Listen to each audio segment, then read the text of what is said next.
Dear chosen ones, have you ever felt like you were born into this world for something far greater but darker than what others would dare to call destiny? Something ancient, something hidden beneath the surface of what society calls purpose. Not evil, no, but something raw, unfiltered, and untamed. Something powerful enough to make you feel both out of place and deeply chosen at the same time. If that resonance lives inside you, then hear me clearly. You didn't stumble on this message. You were summoned to it. Because today we're not talking about the kind of purpose that lives in pretty words and soft lights. We're talking about a path carved through silence, forged through pain, and crowned in truth. A path meant for the 1% of souls who were never created to follow the light, but to balance it. To walk in shadow without being consumed. To carry ancient power without needing approval. You see, chosen ones of the shadow don't move like the world. We're not here to fit the mold. We're here to shatter it. We were designed to hold both the sword and the scroll, to disrupt illusions with presence alone, and to become the architects of the next reality. So, have you ever felt the pull toward truths too heavy for most people to hold? Toward memories that don't belong to this lifetime? Toward dreams that feel like encrypted messages from something far older than religion? Then you are not lost, you are awakening. The shadow doesn't reject you, it recognizes you. I want to take a moment right now to deeply thank everyone who has supported this channel through Super Thanks. Your energy, your generosity, your belief in this message keeps it alive and expanding. Whether you've given before or are thinking of giving today, know that I see you, I honor you, and I am eternally grateful. And if you're simply here watching, receiving, remembering, you're just as valued. This space is sacred because of every soul present. If what you're hearing already stirs something inside you, then type 777 in the comments right now. Let the algorithm feel your frequency. Let heaven and shadow both take note that you remember, because this isn't just a message. It's a return, a reactivation, a divine interception. You are not ordinary. You are not here by mistake. You are among the dark chosen, and it's time to uncover every sacred trait that's been waiting for you to wake up. Let's begin. God's chosen ones. These 7 dark signs mean you're in the top 1%. Don't ignore them. The first sign that you may be among the most powerful dark chosen ones is the call of exile. And no, it doesn't always look like isolation in the physical sense. It's something deeper, something spiritual, a metaphysical severing of ties with the world's frequencies. You were born different, not just in temperament, but in vibration. It wasn't that others didn't like you. It was that they couldn't truly touch you, not soul to soul. You didn't crave attention, praise, or comfort the way they did. While others fought to be seen, you longed to see, to penetrate the veil, to read beneath the surface, to know what lay hidden in the shadows of a room filled with noise. Have you ever wondered why you were never able to blindly chase after what everyone else was conditioned to desire? Why your spirit recoiled from superficial pleasures and groupthink? Why their games of status and survival felt like echoes from a world you were never meant to serve? That's not just rebellion, that's alignment. The exile began long before you realized it. While others ran from the dark, you didn't flinch. In fact, some strange part of you was drawn to it. Not because you were broken, but because you were called, because in that darkness, your soul recognized something ancient, something holy, something hidden. Most people think of darkness as an enemy. You, chosen one, knew better. You understood instinctively that the darkness isn't empty, it's pregnant. Full of secrets, full of codes, full of divine downloads, too sacred for the common gaze. While others prayed for the light, you walked into the abyss unafraid and unannounced, and in return, the abyss spoke to you. It baptized you not with applause, but with silence, not with ease, but with clarity. As scripture says, I will give you the treasures of darkness, riches stored in secret places, so that you may know that I am the Lord. Isaiah 45:3. This exile was your initiation, and the price? Loneliness, misunderstanding, a stripping of identity. But what you gained in return was something no crowd could ever offer: sight, not eyesight, soul sight, that rare divine knowing that discerns what others cannot even describe. Have you ever looked at someone and felt their lies before they spoke, sensed their buried grief, their hidden resentment, the truth behind the mask they wore so well. That isn't mere intuition, that's spiritual sight, and few carry it, because to see at that level, you must first die to everything false in yourself. That's why your life shattered before it solidified. That's why relationships fell apart, why friends couldn't follow. You were never losing, you were being refined. Malcolm X once said, "If you're not ready to die for it, take the word freedom out of your vocabulary." His life is a clear reflection of this exile, rejected by systems, abandoned by allies, but in the solitude of that darkness, he emerged with clarity and mission. Similarly, Nikola Tesla, isolated and ridiculed, accessed knowledge that powered the modern world, not through noise but through stillness. Can you see the pattern? The deeper the exile, the higher the calling. The word tells us again, he reveals deep and hidden things. He knows what lies in darkness, and light dwells with him. Daniel 2:22. What others saw as emptiness, God used as a vault. A vault he only opens to those willing to stand in the silence long enough to be transformed by it. It's not just historical heroes. Think about Maya Angelou, abused into silence as a child, and yet in that forced silence, she began to hear something the world was too loud to notice, the weight of words. Her exile gave birth to her voice. Or look at Frida Kahlo. Her pain made her retreat into her inner world, and there she painted realities that no light could express. But let's bring this closer to you, chosen one. Have you noticed how the closer you get to your calling, the fewer people can come with you?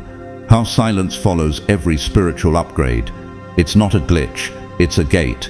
The wilderness isn't a delay, it's a forge. You weren't sent to the shadows to be erased, you were sent there to be encoded. You're not being hidden, you're being prepared. The Bible says, "So we fix our eyes not on what is seen, but on what is unseen." 10 Corinthians 4:18. That's the path of the chosen. While others seek visibility, you're learning to walk by invisible instruction. You're learning to trust the void, because the void is where God hides his most powerful revelations. Do you think Harriet Tubman navigated by maps? No, she navigated by inner voice, divine whisper, unseen guidance. She was exiled in every way imaginable, but from that abyss she rose a deliverer. Like you, your exile isn't the end of your story, it's the setup for your emergence. And when you emerge, chosen one, it won't be with noise, it'll be with knowing. The kind of knowing that can see the invisible war behind a smile. The kind of knowing that exposes corruption without a word.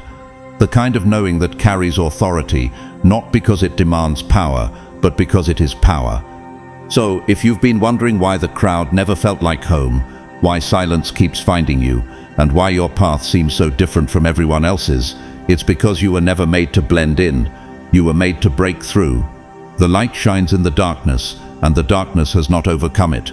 You are not walking through exile, you are walking through revelation, and only those God trusts with the deepest wisdom are called into that kind of separation.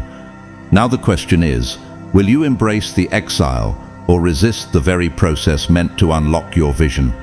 Chosen ones, when was the last time you felt a deep primal rage that had no name, no target, no face, but burned through your bones like a divine wildfire? Not against a person, not even against a situation, but against the deception itself, the illusion, the lie, the twisted veil the world calls truth. That overwhelming energy that surges in you without warning, that fire in your chest that you try to breathe through, to meditate away, to pray over. Have you ever wondered what it truly is? It is not a flaw, it is a signal, a sign that you are not ordinary, that you are among the rare, dark chosen ones carrying a sacred responsibility to feel divine rage. This is the second sign. Divine rage is not chaos, it is order in disguise. It is not about tearing things down just to watch them burn. It is about correcting the spiritual distortion that the world has grown far too comfortable with. You feel this rage not because you are broken, but because you are wired to respond to what others ignore. Injustice doesn't just bother you, it bruises your soul. Manipulation doesn't just upset you, it cuts into your spirit. When lies are celebrated, your bones ache. Why? Because your soul remembers a time, a place, a dimension where truth was sacred, and you were sent to bring that vibration back. Be angry and do not sin. Do not let the sun go down on your anger. Ephesians 4:26. This rage isn't random. It's coded into your DNA. It's ancestral. It's ancient. It's a roar passed down from prophets, warriors, and spiritual architects who once walked the earth and challenged empires, not with noise but with frequency. You are not called to react. You are called to realign. That's why your rage looks different. You don't riot. You don't scream for attention. Instead, you go silent. You feel it all. You absorb it. And when the time is right, you speak, you move, you strike, not for revenge but for restoration. Consider Jesus overturning the money tables in the temple, not out of wrath but out of reverence. That wasn't human temper. It was divine rage, responding to spiritual corruption. And like him, you are called to carry holy fire. But with that fire comes responsibility. That's why your path has been so brutal. The betrayals, the heartbreaks, the disappointments, they weren't chaos, they were calibration. The Lord is a warrior, the Lord is his name. Exodus 15:3. Have you ever asked yourself why your life has felt like one long test of patience and restraint? Why you've been pushed to your edge again and again, only to discover new depths of control within you? It's because you're being tempered, like a blade in a furnace. Not so you can destroy, but so you can cut through illusion when the time comes. The chosen are not trained with ease. They are forged in the fire of heartbreak, injustice and delay. But it is through that fire that their roar becomes precise, not impulsive, holy, not hollow. Malcolm X, once a firebrand for vengeance, evolved into a voice of spiritual realignment. He mastered his inner storm and redirected his rage into clarity. His transformation wasn't weakness, it was wisdom. Or look at Nelson Mandela, imprisoned for 27 years, yet when he emerged, he chose restoration over revenge. That was divine rage transfigured into divine leadership. And what about Joan of Arc, a teenage girl who heard divine voices and dared to challenge armies? Her fury wasn't for conquest, it was for correction. She didn't fight to dominate, she fought to restore what had been spiritually stolen from her people. Even when betrayed by those she served, her divine fire did not waver. The zeal of the Lord Almighty will accomplish this. Isaiah 9:7. This is the essence of dark chosen ones. You are not destroyers, you are recalibrators. But before you can shift the external world, you must first learn to govern the storms inside. That's why your emotions have felt so heavy lately, why it feels like your anger is ready to consume you. But hear this, it won't consume you, it will construct you, if you learn to carry it with grace. Have you noticed how people often fear you, not because of what you've done, but because of what you could do? Because they feel the power you hold back. That's spiritual tension. That's what happens when you carry divine rage without allowing it to become demonic rage. And that restraint is rare, that silence is holy, that self-mastery is part of your training. He who is slow to anger is better than the mighty, and he who rules his spirit than he who takes a city. Proverbs 16:32. Rosa Parks didn't shout. She sat quietly, firmly, and the world shifted. That wasn't passive resistance, it was divine fury clothed in stillness. You too are learning that sometimes your greatest rebellion is your stillness, your refusal to conform, your silent stand in the face of spiritual decay. Every betrayal you've survived, every door slammed in your face, every time you were told to calm down or be less intense, those were your refining moments. You weren't being silenced, you were being sharpened. Because when you finally do speak, when you finally do move, it won't just be your voice, it'll be God's correction wrapped in your sound.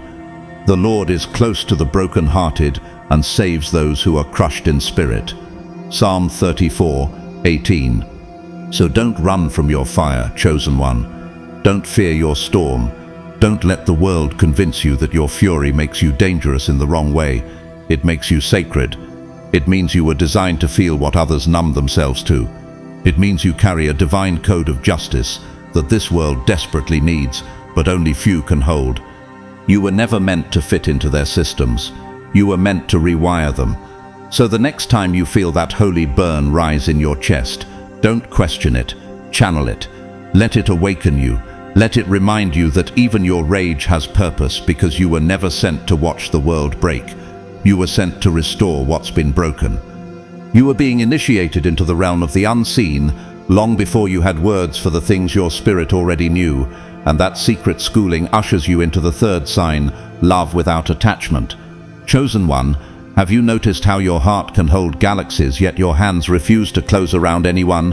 How you can pour yourself out with a tenderness that startles even you, and still walk away in peace when the season shifts? That is not coldness, it is cosmic design. We love the way the universe loves, fully, fiercely, yet freely. Because we have died so many emotional deaths, that clinging feels like going back to the grave. We have come to see people not as projections of our need, but as living scrolls carrying lessons, mirrors, and mutual assignments. Above all, clothe yourselves with love, which binds everything together in perfect harmony. Could it be that your pattern of brief, blazing relationships isn't a curse at all, but proof that your soul contracts are precise, purposeful, and timed to the second? Think about Mother Teresa, who held the dying in Calcutta with hands softer than silk, yet never tried to chain their spirits to her presence. Her life whispered, "Love is liberty."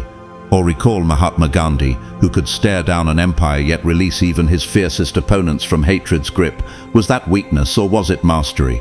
When Martin Luther King Jr. marched, he carried a nation in his chest, but he never demanded applause from the very crowd he fought to free. And what of the Dalai Lama, exiled from his homeland, yet radiating compassion big enough to wrap the planet? Each stands as living evidence that the strongest hearts beat to give, not to grasp. Chosen one, do you ever wonder why surface-level bonds make your skin itch? Why small talk feels like swallowing sand? It is because your frequency hunts for depth. You crave that electric recognition, the spark that says, "I remember you from before the earth was formed." When that spark fades, you do not beg, you bless and you release. Greater love has no one than this, to lay down one's life for one's friends. Laying down your life sometimes looks like laying down your expectations, surrendering the storyline you wrote in your head so the divine script can play out unrestrained. Oskar Schindler, a flawed businessman, risked everything to shield souls he could not keep. His attachment was to justice, not possession, and that sacred detachment saved more than 1,000 lives. So, chosen one, when your own chapters close abruptly, will you trust that detachment is actually devotion in disguise? Or will you tighten your fists and suffocate the very miracle you were sent to nurture for a moment, not forever? Pause and breathe. What secret about yourself have you always known but never dared to crown as truth? Is it that you sense people's endings before they begin?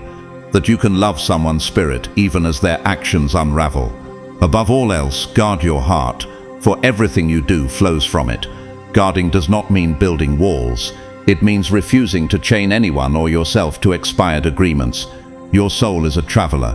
Contracts conclude, lessons complete. Release is not loss. Release is graduation.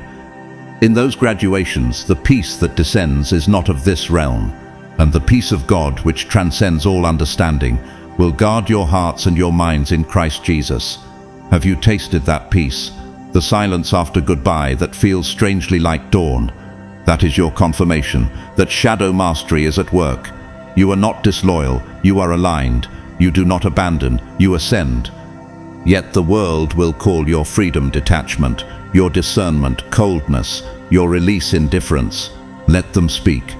Even Vincent van Gogh, whose canvases bled with unspeakable love for color and creation, understood that some audiences arrive only after the painter is gone. Do you need applause to validate the painting of your life, or will you keep stroking truth onto the canvas even if no one claps today? Chosen one, the final chain on your ankle is self-denial. What truth about your identity circles you like a hawk, waiting to land? Is it the knowing that you are here to love souls briefly but transform them eternally? Is it the awareness that your heart is an altar and not everyone is meant to remain there? Whisper it, write it, breathe it into existence, because unspoken truth ferments into fear, and fear is the lattice that holds the world's illusion in place. If I have a faith that can move mountains but do not have love, I am nothing. Your mountain-moving faith, chosen one, is activated not by grasping but by giving, not by chaining but by channeling. The universe trusts you with transient flames because it knows you will warm the world without trying to own the fire. When the flame dims, you bow, you bless, you walk on, lighter, deeper, freer. So here is the question, echoing through your bones right now. Will you cling to the ashes of what was, or will you open your palm to the wind of what is next? Remember, every time you release, you rise. Every time you honor the expiration date of a soul contract, you step closer to the timeless covenant written between your spirit and the divine. That is not abandonment. That is ascension. That is the third sign blazing in your sky tonight.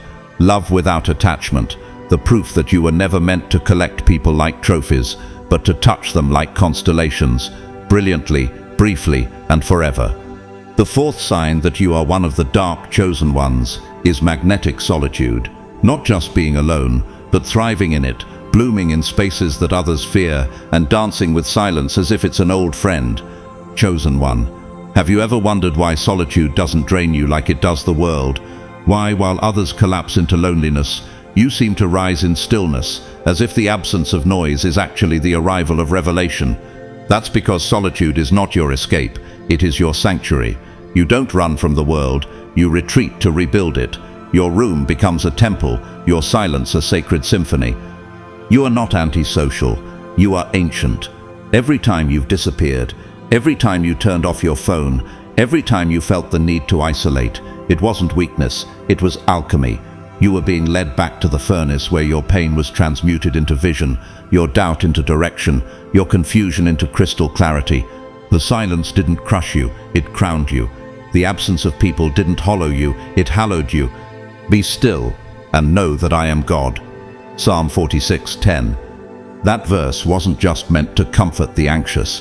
It was written for you, for the ones who carry spiritual frequency so heavy, so high that they need silence to sort the divine from the distractions. You were made to receive what can only be heard when the world goes quiet. Chosen one, can you feel how different your spirit becomes when you step away from the noise? Can you sense how your wisdom increases when you no longer have to translate your soul through other people's expectations? The world fears the quiet because it exposes what's real. But you were built for that revelation. You understand what most avoid, that solitude isn't punishment, it's preparation. When you retreat, heaven speaks. You don't isolate to disappear, you isolate to download. You don't vanish to run, you vanish to rise. Just look at Jesus.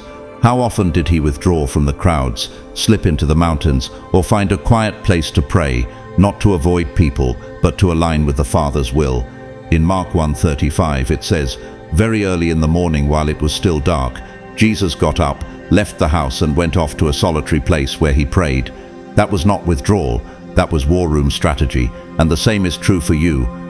Think of Albert Einstein walking alone for hours, letting the river's silence guide him to Emacs Pre, or Emily Dickinson tucked away in a quiet upstairs room, birthing poems that pierced eternity, or Stephen Hawking, confined to stillness, exploring galaxies within his mind, or Frida Kahlo, bedridden in her solitude, painting pain into power, or Nelson Mandela, imprisoned for 27 years, emerging not bitter but sharper, wiser, ready to lead.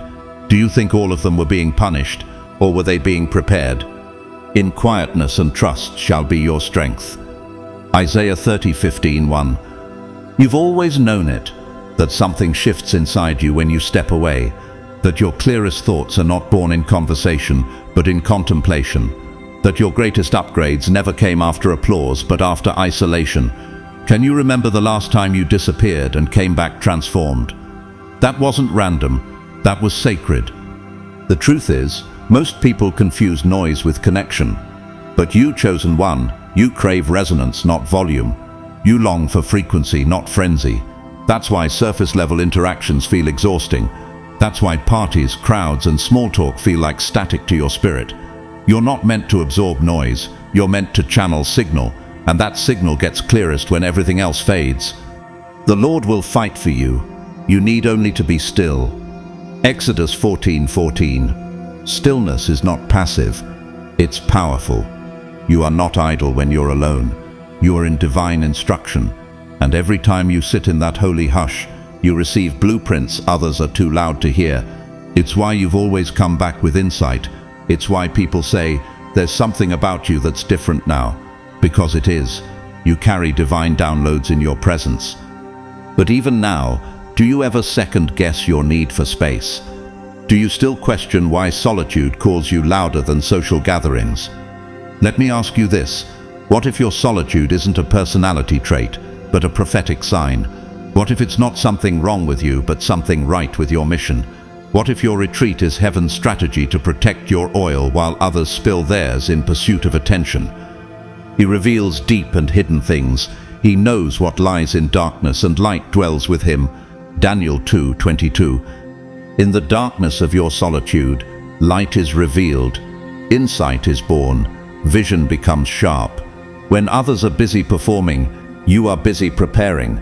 When they are chasing visibility, you are chasing alignment. And this is what makes you dangerous, not because you're loud, but because your silence is pregnant with thunder. The world doesn't know what to do with someone who disappears and returns transformed.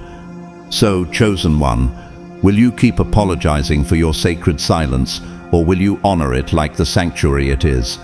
Will you keep forcing yourself into rooms that drain you, or will you return to the secret place where your anointing grows stronger? The answer isn't out there in the crowd. It's in here, in the hush, in the solitude, in the space where only God and your soul speak in unison. The secret of the Lord is with them that fear him, and he will show them his covenant. Psalm 25:14. You don't need everyone to understand. You need the courage to listen when silence calls your name again. Because in your solitude, the kingdom is whispering its next instruction, and only you were chosen to carry it. The fifth sign reveals itself not in what you follow, but in what you disrupt. Chosen one, let's be honest, how many times have you tried to play by the rules, fit the mold, follow the step-by-step path that others told you would lead to success, security, or even salvation? Maybe you did everything right for a while, got the grades, took the job, attended the rituals, conformed just enough to keep the peace. But deep down, didn't it always feel like you were suffocating?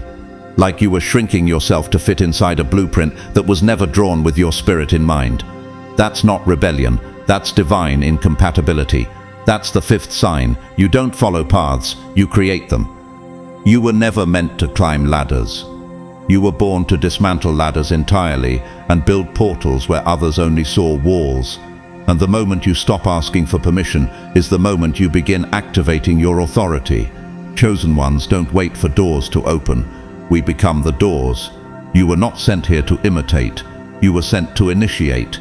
You don't perform for applause. Your presence alone provokes transformation. You don't blend in. You bend reality.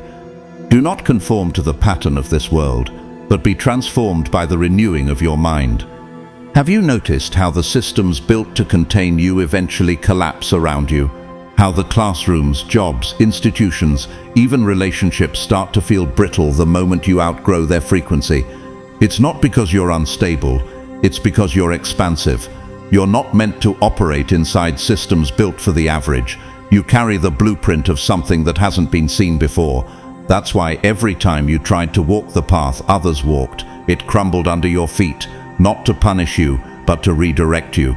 Because your destiny is not a path, it's a creation.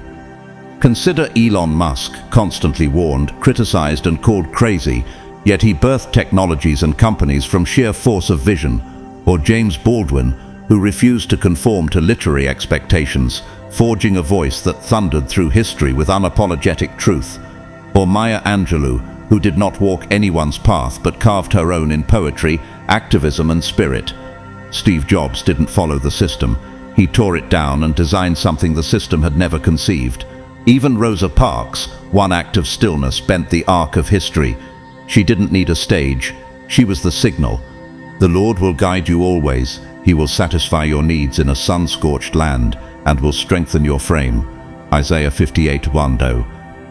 You've always felt different, not in a way that made you proud at first, but in a way that made you feel wrong. Why couldn't you just be like them? Why couldn't you just follow the path? Climb the ladder, tick the boxes. Why did every rule book feel like it was written in a language your soul refused to speak? It's because you were designed to author, not obey. That strange tension you've carried your whole life between being too much for some and not enough for others, that tension is the mark of the architect. You are not here to fit into this world. You are here to rewrite it. Remember Jeremiah, the weeping prophet, chosen before birth to speak what no one wanted to hear. He said, "Before I formed you in the womb, I knew you. Before you were born, I set you apart." Set apart, not to follow, but to forge. The same applies to you. Have you noticed how the world tried to numb you, distract you, box you into templates of politeness, professionalism, obedience?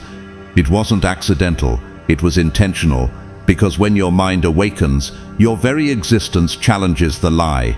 You don't even need to speak sometimes. Your vibration alone is disruptive. You see through the pretense. You feel the frequency shift. That's why they tried to tame you, because you are not safe. You are sovereign. You cannot be domesticated. The wind blows wherever it pleases. You hear its sound, but you cannot tell where it comes from or where it is going. John 3:8. That's you. Chosen one. Untamed, unmapped, uncontainable.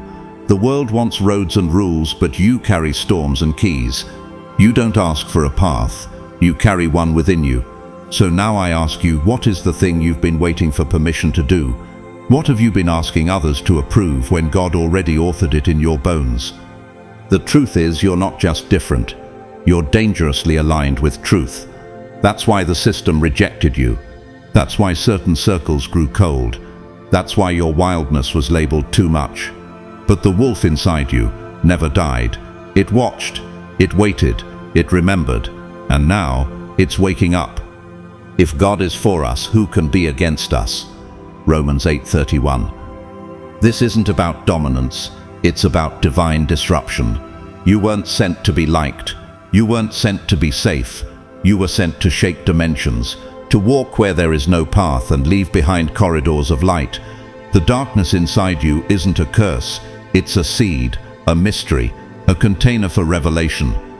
And the more you water it with truth, courage and silence, the more it blooms into unstoppable power, not for control but for transformation. So take a deep breath. Inhale the silence, exhale the lies. Every breath you take in remembrance is a declaration, I am not here to follow, I am here to awaken. So, chosen one, will you keep waiting for the world to give you a place? Or will you finally build the one your soul remembers from before time? You're not just here to exist, you're here to initiate.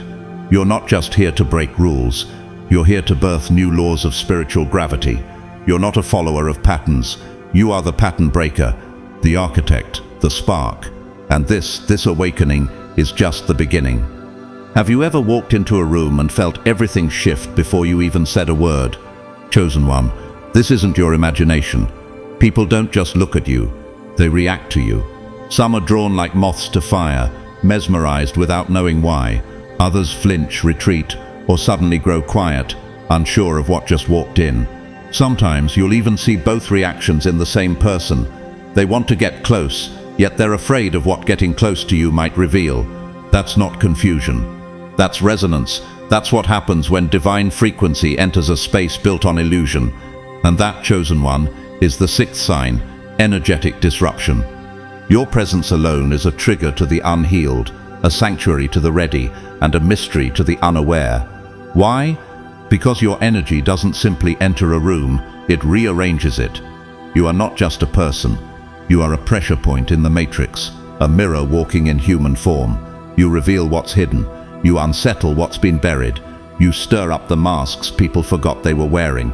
The moment your spirit touches theirs, something old rises in them, either reverence, resistance, or both. Have you ever asked yourself why you've been called too intense, too deep, or too much your entire life? What if those words were never insults, but confessions? For the word of God is alive and active, sharper than any double-edged sword. It judges the thoughts and attitudes of the heart. Hebrews 4:12. You carry that same energy. Like the word itself, you divide what is real from what is rehearsed. You don't need to expose people with words. They feel exposed simply by being near you, not because you intend to harm, but because you can't help but reveal. You are an open field of truth in a world addicted to performance. That's why the air changes when you walk in. That's why you often feel alone, even in crowds, because the vibration you hold is not common, it's consecrated. Martin Luther King Jr. once said, "Our lives begin to end the day we become silent about things that matter." He knew the weight of carrying truth in a time of deep illusion, just like you do.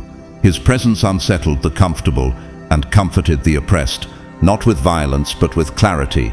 And clarity always causes chaos to those who profit from confusion. Think of Prince. His creativity was unfiltered, his energy untamed. People didn't know whether to worship him or warn their children. Why? Because he didn't fit their labels. He shattered them. And what about Maya Angelou? Her very words restructured people's understanding of pain, power, and identity. Even in silence, her gaze held weight.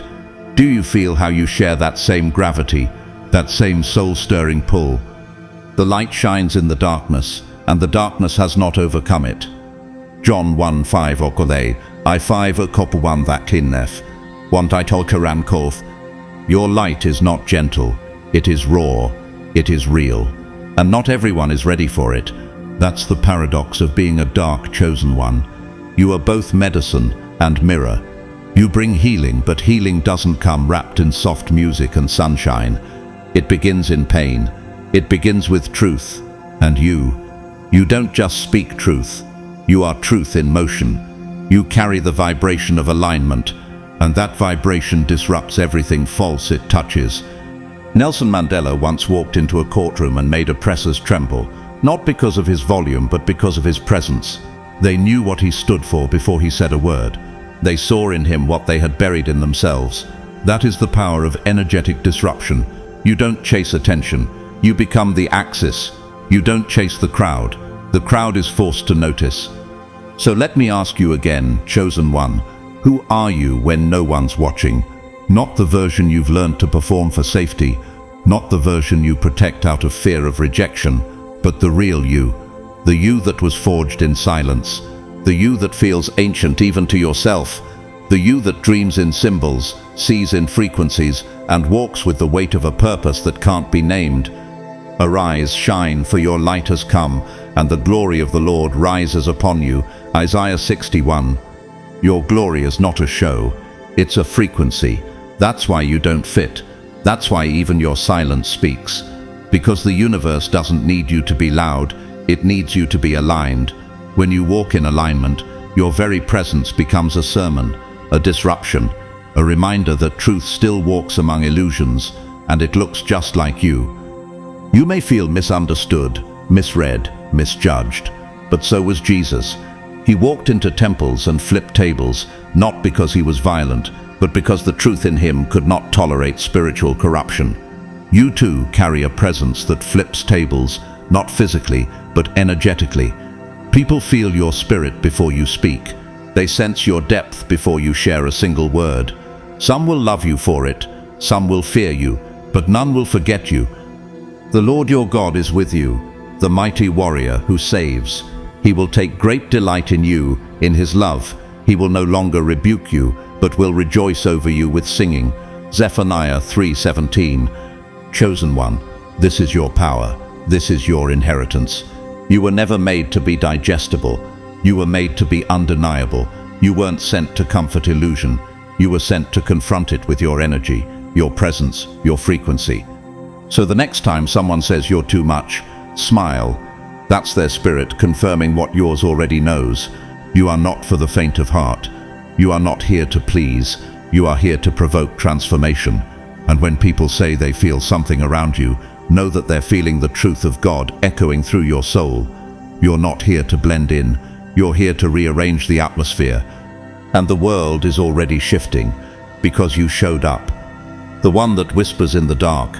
Yes, that secret self who surfaces only when the lights go out and the world's noise drains away. What does that version of you know that daytime never dares to utter? Chosen one. I ask because this question is not rhetorical. It is an invocation. For the seventh and final sign is the rarest, most dangerous, and most sacred of all, spiritual sovereignty. This is the moment you stop looking for gods outside yourself and finally recognize that the living God already breathes through your very cells. You cease chasing applause, validation, or even acknowledgement. You resign from serving systems and begin serving Source. And Source doesn't hide in books or temples alone. It inhales through your lungs and pulses in your blood. Suddenly you realize you are not a follower of truth. You are truth in motion. You become light and shadow, chaos and order, the question and the answer, the prophecy and its fulfillment. I said, "You are gods, you are all children of the Most High." Psalm 82:6. That verse is not hubris. It is holy reminder. Yet they never teach you what sovereignty costs.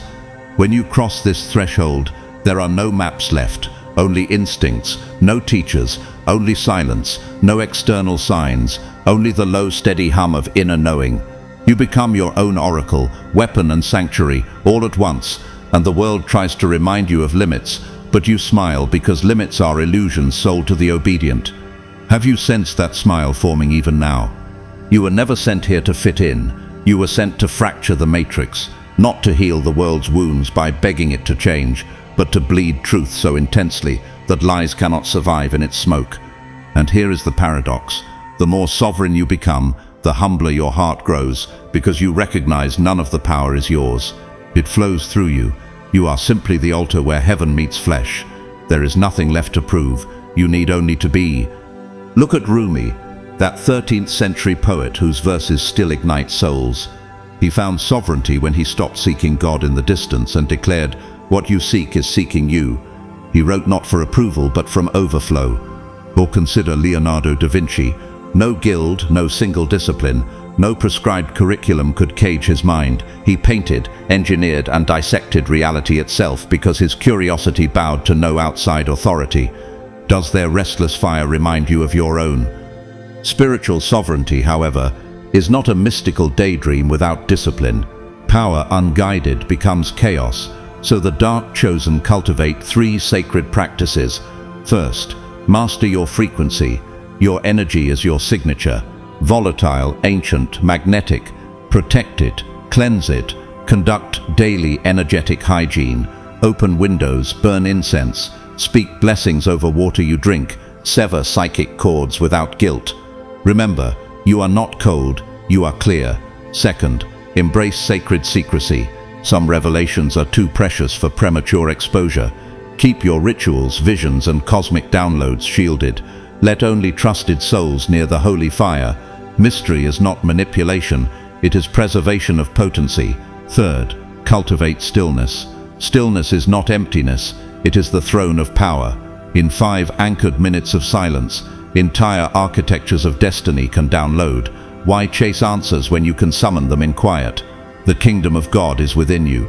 Luke 17:21. Let that kingdom speak. Florence Nightingale retreated into stillness night after night amid Crimean chaos and emerged with intuitive strategies that revolutionized medicine. She was not simply nursing bodies, she was broadcasting an unseen code of compassion that would rewrite hospital systems forever. That is sovereignty in scrubs. Likewise, Bruce Lee refused to inherit fixed martial doctrines. He listened to the silence between combat moves, distilled Jeet Kune Do, and declared, absorb what is useful, discard what is useless, add what is uniquely your own. Does that credo not echo in your bones? Yet sovereignty is lonely terrain. Old companions may call your certainty arrogance, your stillness avoidance, your boundaries betrayal. They only mirror their discomfort with a freedom they have yet to taste. The anointing you received from him remains in you, and you do not need anyone to teach you. This is not a license for isolation, it is permission to trust the tutor within. Teachers appear, yes, but only as mirrors of lessons already seeded inside you. Can you recall the last time a mentor's words merely confirmed what your gut had whispered for months? Soon the world will attempt to drown that whisper, not with overt violence, but with distraction. The algorithm will promise dopamine, the market will promise comfort, the herd will promise safety, but you will recognize the bait. For if you have tasted sovereignty, nothing fabricated can sedate what refuses to sleep. Every commercial will ring hollow, every counterfeit pleasure will feel like sand in your mouth. Lies will scream louder, noise will feel unbearable, and old versions of you will crumble. Grieve them if you must, but do not resurrect them. They cannot survive your becoming. It is for freedom that Christ has set us free. Stand firm then, and do not let yourselves be burdened again by a yoke of slavery. Galatians 5:1. Freedom was not the goal, it was always the ground. Now that you stand upon it, what will you build? The matrix fractures where a sovereign soul walks. Your very presence is a lawsuit against the regime of lies. You will notice policies shift, institutions quake, relationships rearrange when you refuse to bend, not through protest alone, but through frequency. Remember Malala Yousafzai, a teenage girl whose sovereign yes to education rattled global powers. She carries no throne, yet kings and councils pause when she speaks. Still, power must be earthed or it will arc and burn. Ground yourself in acts of humility. Wash dishes slowly, touch soil, listen more than you speak. Bless strangers in silence. That is not self-diminishing, it is voltage regulation. He has made us kings and priests unto God. Revelation 1:6. Kings rule, priests serve. You can embody both without internal conflict. Have you noticed how your influence expands after each anonymous act of kindness? That is sovereignty finding its balance. A warning, a prophecy, and a promise now unfold. Warning, once awakened to your dark power, you can never re-enter unknowing. The veil is torn for good. Comfort will shrink, illusions will itch, mediocrity will nauseate. Prophecy, the world will intensify its circus to keep you entertained and empty. Remember the subtlety of seduction, nothing overt, just endless scrolls and sugary applause. Promise, if you stay fiercely devoted to shadow and silence alike, you will unlock a freedom no nation, religion, or clock can confiscate. Your life will slip between the bars of time. Your presence will read like sacred text to those with eyes to see.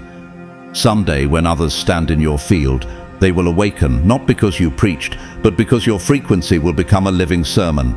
Leonardo painted, Rumi wrote. Nightingale healed, Bruce Lee moved, Malala spoke, each a different medium, yet the same transmission, sovereignty expressed. How will yours unfold? What masterpiece, movement, or quiet revolution is gestating in your marrow right now, waiting for the final permission that only you can grant? The spirit you received does not make you slaves so that you live in fear again. Rather, the spirit you received brought about your adoption to sonship. Romans 8:15. Sonship, daughterhood, divine kinship, call it what you will, it is your birthright. Will you spend another season pretending you are unworthy of what heaven already wrote in your DNA? Or will you exhale the lie and inhale the unfiltered truth that you are, and always were, a vessel of impossible light? Take a breath with me now. Inhale silence. Exhale illusion. Feel the ancient pulse in your sternum. Hear the low drum inside your ears. Sense a throne rising in the space where self-doubt once squatted. This is sovereignty securing itself in bone. No fanfare, no spotlight, just the steady coronation of a soul that remembers. So I leave you not with a benediction, but with an invitation. Walk outside tonight, stare into the dark sky, and let that vastness remind you of the kingdom within. Bow not to the stars, but to the source that set them swirling. Then realize that source is breathing through you right now. Whisper, I am, and feel those two syllables crack open dimensions. Smile as the matrix flickers. Watch how the air rearranges, because you showed up uncontainable, undeniable, sovereign. And know this, you are not broken, you are becoming, you are not behind, you are being initiated, you are not weak, you are waking up. The forbidden flame is lit, guard it, feed it, let it guide you into corridors the world forgot existed. And when people ask what changed, simply tell them the truth, nothing outside changed, everything inside remembered. And now, chosen one, we arrive at the edge of the final secret, the precipice of something so potent, so quietly seismic, it cannot be taught in schools or discovered through sermons. It must be remembered by the soul. What I am about to speak is not just information, it is invocation, for this is the trait possessed only by the top 1% of the dark chosen, a trait so rare, so spiritually radioactive, that it bends the laws of reality itself. And what is it? It is not talent, it is not knowledge, it is not even enlightenment. It is something far deeper, something hidden in the marrow, something born in the void and crowned in fire. It is what I call the shadow crown, the final trait that unlocks total reality mastery. There is a moment, silent, internal, unseen, when every true spiritual warrior crosses an invisible threshold, not with noise, not with glory, but with a quiet, devastating surrender. It is the moment when the chosen one stops trying to escape their darkness and instead crowns themselves with it. No longer resisting the pain, they wear it. No longer praying it away, they anoint it. No longer fearing their shadow, they sit upon it like a throne. He gives power to the faint, and to him who has no might, he increases strength. He said in Thildai 29, "You've been taught to run from your darkness, to clean it, hide it, fix it. But what if the very thing you've been trying to heal was never meant to be healed? What if your scars aren't wounds at all, but runes, sacred symbols etched by God's own hand to remind you who you are and why you were sent here? What if your pain is not a stain, but a scroll, a divine contract signed in blood, instructing you in a language only the brave dare to translate? Have you ever considered that you were not born to be perfect, but to be whole?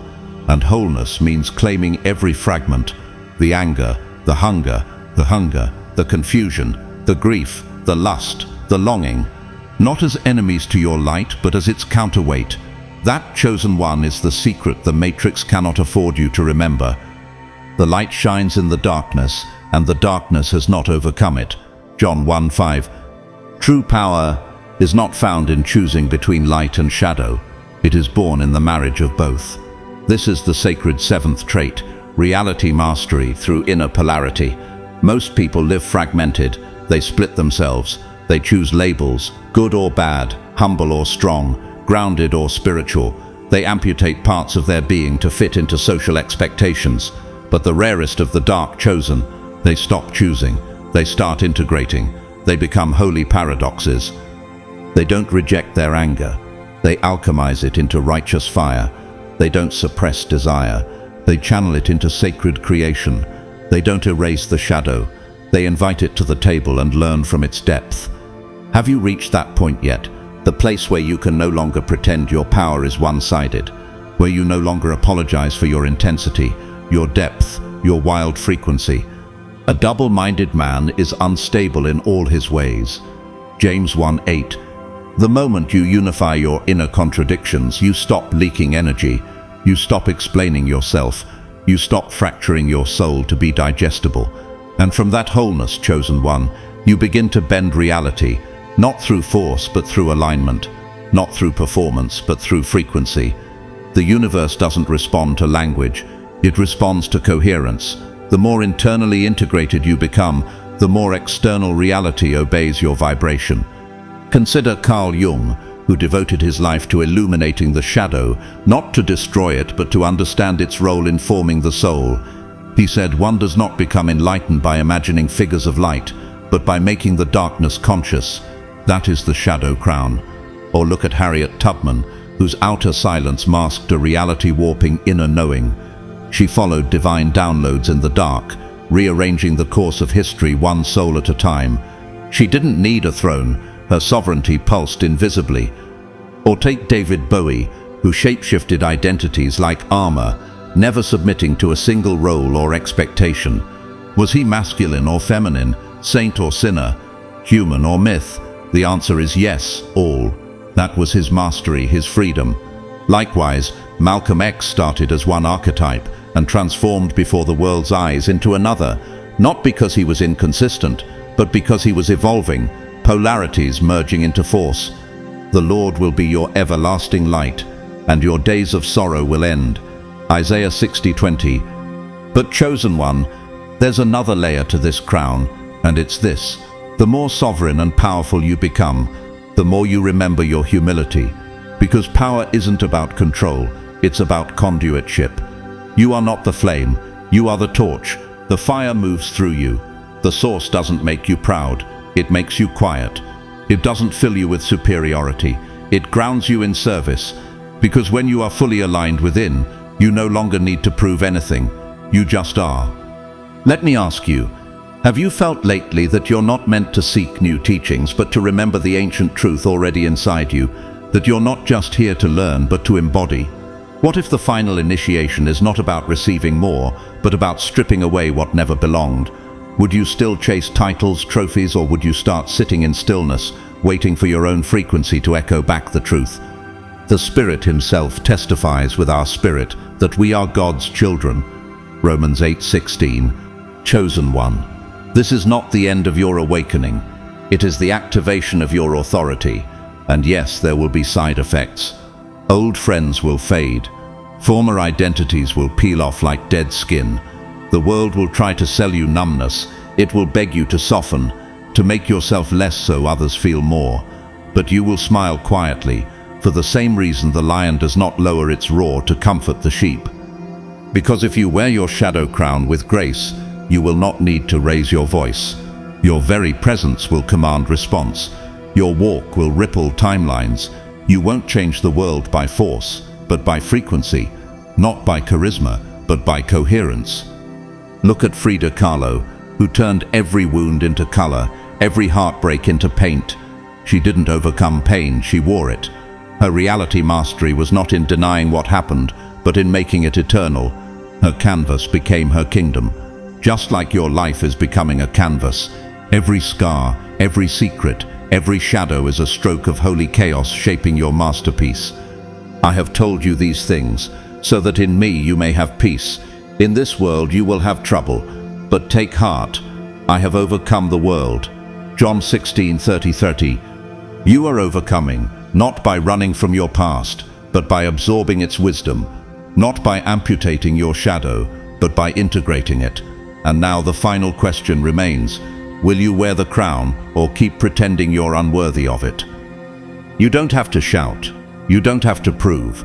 You just have to remember who you've always been beneath the noise. You were not sent to blend in. You were sent to break blueprints. You are not here to polish your soul to perfection. You are here to burn illusions to the ground with the wild truth inside you. You don't ask the world for space. You become the space, the container, the code, the command. Let me make it plain, no riddles, no veils, no poetic detours. When your inner world becomes a unified kingdom, your outer world must obey your throne. This is not metaphor. This is not motivational language wrapped in mysticism. This is metaphysics, spiritual law, divine design. The moment your internal alignment becomes whole, reality bends to match your frequency. You've already seen it, felt it. Moments when everything just clicked. Doors opened, people called, energy surged. You moved through life like a living miracle. People called it coincidence. Others whispered manifestation. A few dared to say luck. But deep down, you knew what it really was. It was command, not from ego, but from essence. A silent command issued not by performance, but by presence. Not a shout, but a shift. When your body, mind, heart, and spirit begin to walk in step, the universe doesn't ask questions, it responds. Not because you forced it, but because you finally aligned with the design you've always carried. Whatever you bind on earth shall be bound in heaven, and whatever you loose on earth shall be loosed in heaven. Matthew 18:18. So how do you cultivate this? How do you stop hoping the world will change and start knowing that it has no choice but to reflect the throne within you? You must practice 3 sacred disciplines of reality mastery. And these are not hobbies, these are daily rituals for the sovereign soul. The first is this: stop trying to be perfect to be whole. You've been taught to hide your cracks, silence your shadows, and bleach out your rage. But suppression is not healing, it is spiritual censorship. Chosen one, your darkest thoughts are not your enemy, they are data. Your shame is not a stain, it is a story. Your anger is not dysfunction, it is direction. What if instead of hiding your rage, you spoke it into the mirror? What if instead of erasing your shame, you sat with it like a wounded child waiting to be seen? My grace is sufficient for you, for my power is made perfect in weakness. Every time you deny a part of yourself, you divide your power. But when your inner council is unified, when your joy, grief, fury, compassion, fear, desire, and truth all sit at the same table, your kingdom becomes crystallized. Not because you became flawless, but because you became integrated. You no longer operate in fragments, you move as one. Just like Carl Jung, who didn't try to kill the shadow but studied it, named it, and let it speak. Or James Baldwin, whose brilliance didn't emerge despite his pain but through it. Or Oprah Winfrey, who journaled her trauma not to forget it, but to build a throne atop it. Each one turned pain into power, not by hiding it, but by crowning it. And what about you, chosen one? What would happen if you gave your most unlovable thoughts a voice, not as judge, but as witness? Could you be brave enough to hear the version of you that still weeps in the dark? And if so, what might you find beneath the shame? A weapon, a roadmap, a lost king or queen waiting to be remembered. The second discipline is energetic precision. Sovereignty leaks when energy leaks. And where do you leak? When you argue with fools, when you explain yourself to those who've already chosen blindness, when you keep giving to the ungrateful, hoping to be seen. All of that, every drop is a sacrifice of your crown. Reality mastery requires surgical attention to where your spirit flows. Do not give what is holy to dogs, nor cast your pearls before swine, lest they trample them under their feet and turn and tear you in pieces. Matthew 7:6. Ask yourself constantly, is this conversation moving me toward mastery or away from it? Is this connection feeding my throne or feeding my trauma? Is this responsibility mine, or was it dumped on me by someone afraid to carry their own cross? The moment you start asking these questions, the fog lifts, the weight lightens, and yes, you will lose people, yes, you will disappoint others, but you will finally stop disappointing yourself. You will reclaim what the crowd has stolen, clarity. Serena Williams didn't dominate because she played every match. She withdrew when needed, protected her peace and focused her energy like a blade. Nikola Tesla wasn't scattered.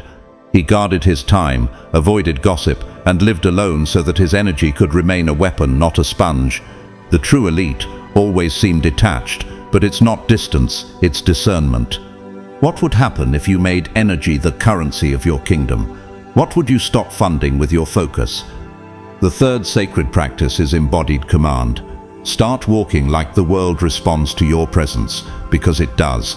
That doesn't mean arrogance, that means stillness. That means walking into rooms without shrinking, speaking without rushing, listening without fear. It means sitting in silence so deeply rooted that even the chaos around you begins to bow. The wicked flee when no one pursues, but the righteous are bold as a lion. Proverbs 28:1. When you speak, let it be like thunder that doesn't raise its voice. When you move, move like prophecy. Let your body become the sermon. Let your eyes carry the weight of knowing. You don't have to announce your power, it is felt.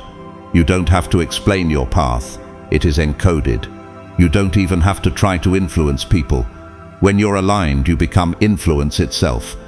Just like Bruce Lee, whose very posture vibrated precision. Just like Beyoncé, who can command a stadium with a stare. Just like Jesus, who spoke less than the Pharisees, yet when he moved, reality moved. Every miracle he performed was not from performance, but from essence, from union with the Father. I do nothing on my own but speak just what the Father has taught me. John 8:28. That's what happens when you walk in embodied command. Your life becomes a vessel. You stop trying to create waves. You become the tide. But let me tell you the truth. The crown is heavy, and it is not gifted. It is earned, not by performance, but by presence. Every time you choose silence over noise, truth over comfort, solitude over popularity, you polish that crown. Every time you sit with your triggers instead of projecting them, every time you refuse to explain your fire to those who fear heat, you are confirming your authority. You don't need others to recognize you. You don't need applause to activate power. You crowned yourself when no one else would, and that is why you are unstoppable. Not because of what you gained, but because of what you endured, because you kept walking when the crowd mocked you, because you spoke truth when it cost you connection, because you sat alone with your own broken pieces until they rearranged into brilliance. You prepare a table before me in the presence of my enemies. You anoint my head with oil, my cup overflows. Psalm 23:5. Chosen one, here lies the deepest truth of all. You are not chosen because someone picked you.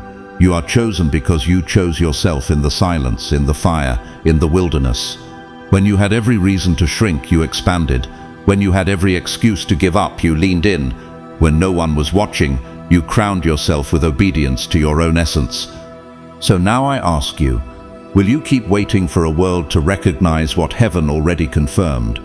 Or will you finally rise not because you're ready, but because you're real? This is not about hype, it's about holy grounding. It's not about proving, it's about presence. It's not about domination, it's about divine authorship. Chosen one, pause and take in the sweep of your own story. You began in exile, not as an outcast, but as a seed planted in unfamiliar soil so you could one day reshape the landscape. The rage you once mistook for hatred was holy fire, proof that injustice could never make a home in your bones. You learned love without chains, wielded solitude as both shield and sword, carved fresh paths where none existed, and shattered illusions simply by showing up in your full frequency. At last you stopped waiting for a crown and forged one from your own shadow, realizing you were never meant to fit a timeline, but to fracture it and write new codes across eternity. Now the question rises like dawn within you. What will you build with a power that no longer leaks, a presence that bends reality, a crown polished by every truth you chose over comfort? Remember, the dark chosen are architects, not vandals. We dismantle only what cannot carry the next revelation, then lay new foundations with silent precision. Your blueprint is written in the language of authenticity, and in a world addicted to illusion that authenticity is explosive magic. You do not have to rush, you only have to be real. Every coherent breath you take reprograms the matrix, and coherence is the fairest kind of rebellion. Before we part, thank you for walking this entire journey with me, for lending your focus, your energy, and your trust. If this message has ignited something within and you feel led to sow back through the super thanks button, know that your support keeps these transmissions alive. Yet whether you give or simply carry this fire forward, my gratitude remains immovable. Your presence here is already an offering. I bless your path from this moment on. May your crown grow heavier with truth, your silence louder than chaos, and your footsteps ripple through dimensions. Go now, not to be seen, but to see. Not to be followed, but to lead. Not to escape the shadow, but to rule from its throne. When people ask what changed, let your calm smile be the answer. You remembered who you are, and the universe had no choice but to remember with you.